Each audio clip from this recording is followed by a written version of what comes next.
ਬੇਟਾ ਹੁਣ ਆ ਗਿਆ ਜੀ ਗਰੁੜ ਆਸਨ ਦੇ ਬੈਨੀਫਿਟਸ। ਇਹ ਲੈਗਸ ਐਂਡ ਆਰਮਸ ਦੇ ਜੁਆਇੰਟ ਨੂੰ ਲੂਜ਼ ਕਰਨ ਵਿੱਚ ਹੈਲਪ ਕਰਦਾ ਹੈ। ਸੈਕਿੰਡ, ਇਹ ਆਸਨ ਦੇ ਅਪਰ ਐਂਡ ਲੋਅਰ ਪਾਰਟਸ ਦੀਆਂ ਮਸਲਸ ਨੂੰ ਸਟੈਟਿਕ ਸਟਰੈਚਿੰਗ ਵਿੱਚ ਹੈਲਪ ਕਰਦਾ ਹੈ। ਥਰਡ ਹੈਗਾ ਜੀ, ਇਹ ਕੌਨਸਨਟ੍ਰੇਸ਼ਨ ਨੂੰ ਵਧਾਉਂਦਾ ਹੈ। ਇਹ ਬਾਡੀ ਨੂੰ ਬੈਲੈਂਸ ਕਰਦਾ ਹੈ। ਪ੍ਰੀਕਾਸ਼ਨਸ, ਆਪਣੀ ਬਾਡੀ ਦੀ ਲਿਮਿਟੇਸ਼ਨ ਦੇ ਅੰਦਰ ਇਸ ਨੂੰ ਅਟੈਂਪਟ ਕਰੋ ਅਤੇ ਟਰੰਕ ਨੂੰ ਸਿੱਧਾ ਰੱਖੋ। ਕਿਸੇ ਵੀ ਜਰਕ ਨੂੰ ਅਵਾਇਡ ਕਰੋ ਅਤੇ ਬਾਡੀ ਦੇ ਕਿਸੇ ਵੀ ਪਾਰਟ 'ਤੇ ਫੋਰਸ ਅਪਲਾਈ ਨਾ ਕਰੋ। ਕੰਟਰਾਡਿਕਸ਼ਨ, ਜਿਹੜੇ muscular pain, spasms, injuries of bones and joint ਨਾਲ ਪੀੜਤ ਹਨ, ਉਹ ਇਸ ਦੀ ਪ੍ਰੈਕਟਿਸ ਨਾ ਕਰਨ। ਅੱਗੇ ਹੈਗਾ ਜੀ 5.5 relaxation technique for the improving concentration. Yoga Nidra. ਯੋਗ ਨਿਦਰਾ ਦਾ ਅਰਥ ਅਵੇਅਰਨੈਸ ਨਾਲ ਸੌਣਾ ਹੈ। ਅਵੇਕਫੁਲਨੈਸ ਐਂਡ ਡ੍ਰੀਮਸ ਦੇ ਵਿਚਕਾਰ ਯੋਗ ਨਿਦਰਾ ਮਾਈਂਡ ਦੀ ਅਵਸਥਾ ਹੈ। ਨਾਰਮਲ ਸਲੀਪ ਵਿੱਚ ਅਸੀਂ ਅਵੇਅਰਨੈਸ ਤੋਂ ਬਿਨਾਂ ਸੌਂਦੇ ਹਾਂ। ਯੋਗ ਨਿਦਰਾ ਸਟ੍ਰੈਸ ਦੇ ਮੈਨੇਜਮੈਂਟ ਵਿੱਚ ਹੈਲਪਫੁਲ ਹੈ। ਇਹ ਬਾਡੀ ਅਤੇ ਬ੍ਰੇਨ ਨੂੰ ਰਿਲੈਕਸ ਕਰਦਾ ਹੈ ਅਤੇ ਟੈਨਸ਼ਨ ਨੂੰ ਘਟਾਉਂਦਾ ਹੈ। ਯੋਗ ਨਿਦਰਾ ਦੀ ਪ੍ਰੈਕਟਿਸ ਸ਼ਵ ਆਸਨ ਵਿੱਚ ਕੀਤੀ ਜਾਂਦੀ ਹੈ। ਇਸ ਵਿੱਚ ਬਾਡੀ ਅਵੇਅਰਨੈਸ ਅਤੇ ਬਰੀਥ ਅਵੇਅਰਨੈਸ ਸ਼ਾਮਲ ਹਨ। ਅਵੇਅਰਨੈਸ ਬਾਡੀ ਦੇ ਸਾਰੇ ਪਾਰਟਸ ਵਿੱਚ ਕੁਇਕ ਰੋਟੇਟ ਹੁੰਦੀ ਹੈ, ਫਿਰ ਇਸ ਨੂੰ ਬ੍ਰੈਥ ਐਂਡ ਫਾਈਨਲੀ ਮਾਈਂਡ ਵਿੱਚ ਲਿਜਾਇਆ ਜਾ ਸਕਦਾ ਹੈ। Phase 1, the body awareness. ਆਪਣੀ ਅਵੇਅਰਨੈਸ ਨੂੰ ਬਾਡੀ ਦੇ ਡਿਫਰੈਂਟ ਪਾਰਟ ਵਿੱਚ ਰੋਟੇਟ ਕਰਨਾ। ਸੈਕਿੰਡ ਹੈਗਾ ਜੀ relax the right toe, second toe, third toe, fourth toe, fifth toe, sole of foot, heel, ankle, calf muscle, knee, thigh and right hip. Similarly relax the left first, ਜਿਵੇਂ ਆਪਾਂ right side ਕੀਤੀ ਉਵੇਂ left ਕਰਨੀ ਆ, ਉਹਦੀ same ਹੀ ਆ ਗਈ toe, second toe, third toe, fourth toe, fifth toe, sole of foot, heel, ankle, calf muscle, knee, thigh and hip, left hip. Third point ਹੈਗਾ ਜੀ now the relax of thumb of the right hand, first finger, second or middle finger, third finger, fourth finger of the right hand, palm, back of the hand, wrist, lower arm, elbow, upper arm and right shoulder. Now relax the thumb of left, same he left side ਤੇ ਚਲੇ ਜਾਣਾ ਵਾ। Number 4, now the aware of the back and relax, ਮਤਲਬ ਕਿ back ਨੂੰ relax ਕਰਨਾ। Relax of ਬਟਲਕ ਜਿਹਨੂੰ ਤੁਸੀਂ ਇੱਕ ਤਰ੍ਹਾਂ ਦੀ ਹਿਪ ਵੀ ਕਹਿ ਸਕਦੇ ਹੋ। Left buttock, middle part of the right back, middle part of the left back, right shoulder blade, left shoulder blade, the spine ਹੁੰਦੀ ਰੀੜ੍ਹ ਦੀ ਹੱਡੀ, ਐਂਡ ਹੋਲ ਬੈਕ ਟੂਗੈਦਰ, ਸਾਰੀ ਜਿੰਨੀ ਵੀ ਆਪਣੀ ਬੈਕ ਆ ਸਾਰੀ ਆ ਜਾਂਦੀ ਵਿੱਚ। Number 5, now focus your attention to the front part of your body. Relax area above, ਜਿਹੜੇ ਆਪਾਂ ਰਿਲੈਕਸ ਕਰਨਾ ਵਾ। Chest, right side of chest, left side of chest, navel, right side of your abdominal, left side of your abdominal, upper part of right leg and upper part of left leg. Number 6, now relax your neck, left side of neck, right side of neck, front side of and back side of neck, throat, chin, lower lip, upper lip, tip of the nose, the right cheek, the left cheek, right ear, left ear, right eye, left eye, the right eyelid and left eyelid, the right eyebrow and left eyebrow, the space between eyebrows, the right side of head, the left side of head, the back of the head, top of the head. Now relax the whole body.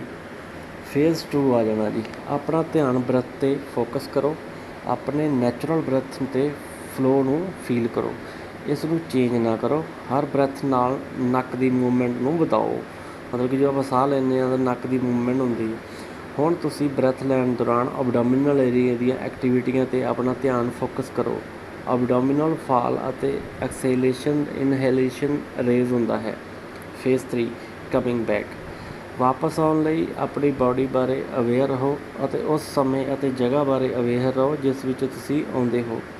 ਆਪਣੀ finger, to, head ਇੱਕ side ਤੋਂ other side 'ਤੇ ਲੈ ਜਾਓ। ਟੇਕ your time, ਹੌਲੀ ਹੌਲੀ ਬੈਠੋ ਅਤੇ ਆਪਣੀਆਂ ਆਈਜ਼ ਹੌਲੀ ਹੌਲੀ ਖੋਲ੍ਹੋ। ਅੱਗੇ ਆ ਗਿਆ ਜੀ ਨੋਟ। ਬ੍ਰੈਥ ਅਵੇਅਰਨੈਸ ਦੇ ਇੱਕ ਸੀਨ ਨੂੰ ਡਿਸਕ੍ਰਾਈਬ ਕੀਤਾ ਜਾ ਸਕਦਾ ਹੈ ਅਤੇ ਪ੍ਰੈਕਟੀਸ਼ਨਰ ਨੂੰ ਅਵਸਥਾ ਵਿੱਚ ਇਸ ਨੂੰ ਵਿਜ਼ੂਅਲਾਈਜ਼ ਕਰਨ ਲਈ ਕਿਹਾ ਜਾਂਦਾ ਹੈ। ਡਿਫਰੈਂਟ ਥਿੰਗਸ, ਜਿਵੇਂ floating in a swimming pool, sitting in a garden, burning candle, creeping birds, mountains, flower, raising sun. ਇਹ ਸੌਂਗ ਐਕਸੈਕਟਰਾ ਦਾ ਨਾਂ ਦਿੱਤਾ ਜਾ ਸਕਦਾ ਹੈ ਅਤੇ ਪ੍ਰੈਕਟੀਸ਼ਨਰ ਨੂੰ ਉਹਨਾਂ ਬਾਰੇ ਸੋਚਣਾ ਅਤੇ ਵਿਜ਼ਨ ਕਰਨ ਲਈ ਕਿਹਾ ਜਾਂਦਾ ਹੈ। ਫੀਲਿੰਗ ਐਂਡ ਇਮੋਸ਼ਨ ਲੈਵਲ ਤੱਕ ਇਸ ਨੂੰ ਬਾਅਦ ਵਿੱਚ ਸੰਕਲਪ ਵੀ ਲਿਆ ਜਾ ਸਕਦਾ ਹੈ। ਬਾਡੀ ਅਵੇਅਰਨੈਸ ਦੇ ਸਟੇਜ ਤੋਂ ਪਹਿਲਾਂ ਵਿਅਕਤੀ ਨੂੰ ਕਿਸੇ ਸੰਕਲਪ ਬਾਰੇ ਸੋਚਣ ਲਈ ਕਿਹਾ ਜਾਂਦਾ ਹੈ ਜੋ ਉਹ ਚਾਹੁੰਦਾ ਹੈ। ਇਹ ਰਿਜ਼ੋਲਵ 3 ਵਾਰ ਦੁਹਰਾਇਆ ਗਿਆ ਹੈ। ਇਸ ਤੋਂ ਬਾਅਦ ਵਿਅਕਤੀ ਨੂੰ ਵਾਪਸ ਆਉਣ ਲਈ ਕਿਹਾ ਜਾਂਦਾ ਹੈ। ਇਹਦੀਆਂ ਹੈਗੀਆਂ ਜੀ remember the following points.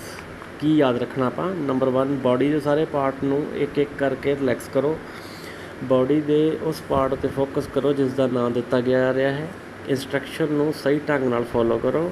Number 4, body ਦੇ ਮਸਲ ਨੂੰ ਟੈਂਸ ਨਾ ਕਰੋ। Number 5, do not sleep. Benefit of Yog Nidra and minimise tensions.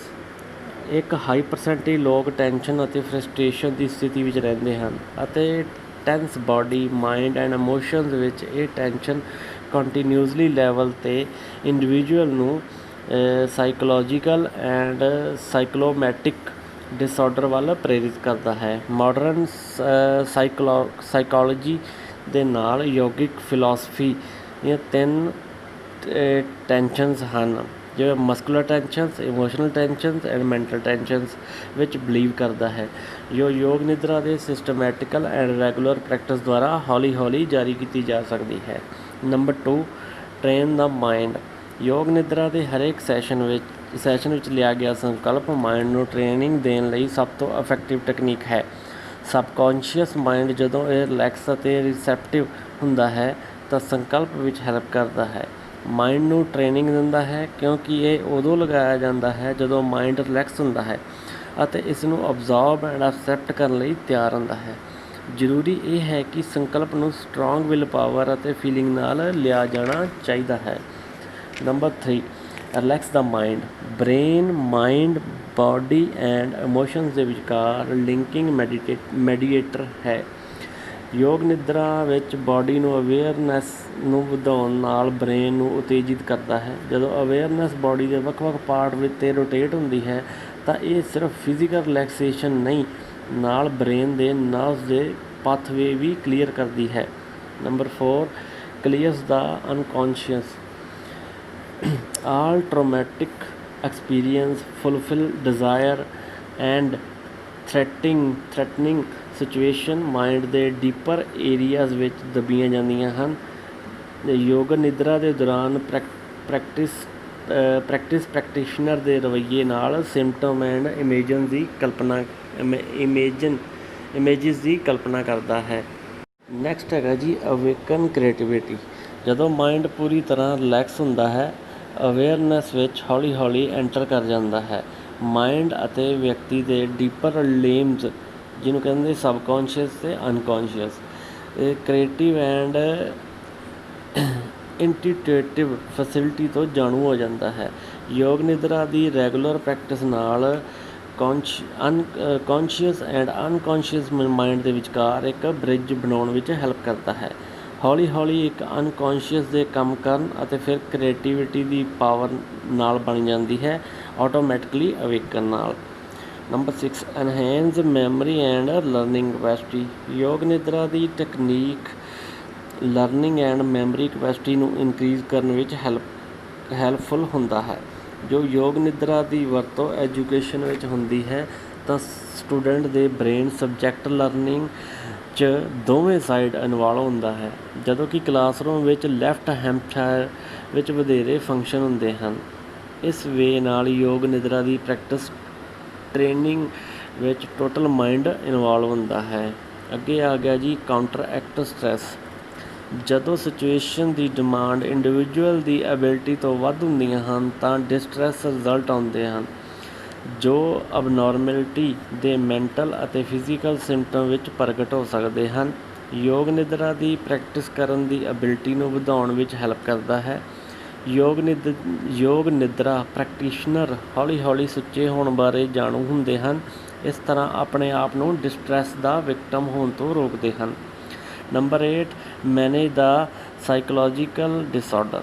ਜਦੋਂ ਵਿਅਕਤੀ ਵਿੱਚ ਸਿਚੁਏਸ਼ਨ ਕਰਨ ਵਿੱਚ ਫੇਲ ਹੁੰਦਾ ਹੈ, ਫਿਰ ਡਿਸਟ੍ਰੈਸ ਰਿਜ਼ਲਟ ਆਉਂਦੇ ਹਨ। ਕੁਝ ਵਿਅਕਤੀ ਮੁਸੀਬਤ ਦਾ ਸ਼ਿਕਾਰ ਹੁੰਦੇ ਹਨ। ਉਹਨਾਂ ਨੂੰ ਅਨਕੌਂਸ਼ੀਅਸ ਰਹਿਣ ਕਾਰਨ ਜਦੋਂ ਡਿਸਟ੍ਰੈਸ ਲੰਬੇ ਸਮੇਂ ਤੱਕ ਰਹਿੰਦਾ ਹੈ, ਇਸ ਦੇ ਰਿਜ਼ਲਟ ਵਜੋਂ ਡਿਸਆਰਡਰ ਜਿਵੇਂ ਨਿਊਰੋਸਿਸ ਐਂਡ ਸਾਈਕੋਸਿਸ ਵੀ ਹੋ ਸਕਦਾ ਹੈ। ਯੋਗ ਨਿਦਰਾ ਦੀ ਪ੍ਰੈਕਟਿਸ ਵਿੱਚ ਟੈਂਸ ਬਣਨ ਦੀ ਅੰਦਰੂਨੀ ਪ੍ਰਵਿਰਤੀ ਜੜ੍ਹੋਂ ਖਤਮ ਕਰ ਦਿੱਤੀ ਜਾਂਦੀ ਹੈ। ਵਿਅਕਤੀ ਸਿਚੁਏਸ਼ਨ ਨੂੰ ਲੈਸ ਡਿਮਾਂਡਿੰਗ ਵਜੋਂ ਵੇਖਣਾ ਸ਼ੁਰੂ ਕਰ ਦਿੰਦਾ ਹੈ। Number 9, manage psychosomatic disorder.